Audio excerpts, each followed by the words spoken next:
ВМРО ДПМН е згрозена од информациите кои што ги пренесува некои медиуми дека во населбата Шуто Ризари пред локалниот штаб на СДСМ се откриени 2000 килограми месо со поминат рок. 2 тони месо пред штаб на СДСМ за време на избори. Зашто друго може да послужи ова месо, освен за подкуп и за лажување на гласачите од Шутка? Господјата Радмила Шекеринска и господинот Бранко Црвенковски ни ветуваат Европска Македонија, ама не ни кажа дека тоа сака да го постигнат со месо со поминат рок. Дали е свесна господјата Шекеринска дека доколку не беше спроведена акцијата на надлежните државни институции и тоа месо беше поделено на граѓаните, дека може да бидат затруени илјадници граѓани. Тоа ќе беше равно на национална катастрофа. Зарем до таму се стигна. Не само што подкупуваат гласови, туку вршат и подкуп со расипано месо. Не го почитуваат ниту минималното човечко достоинство.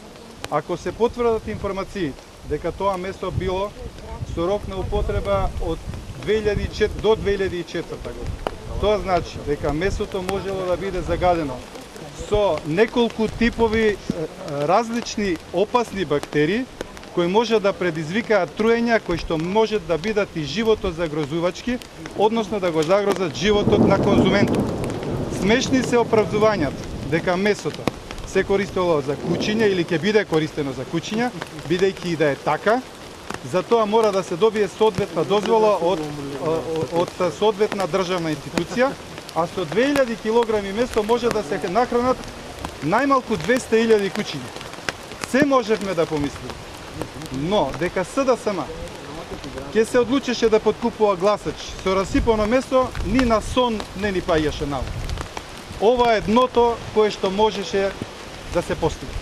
Благодарам толку. Дали мислите дека акција на запленување на месо со поминат рок треба да се проведе со 50 на 60 специјалци или со инспектори, здравствени пазарни и евентуално со асистенти на полицијата се протестуваат собствениците на камионот? Секако, ако мене лично ме прашувате, тогаш јас би пратил и повеќе полицајци, со оглед на тоа дека се работи за голема количина.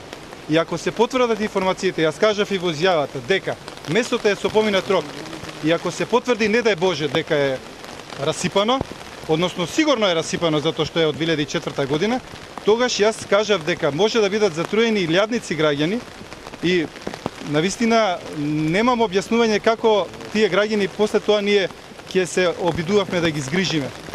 Затоа што капацитетите на болниците немаше да не одговараат, не ќе можеме да ги згрижиме граѓаните.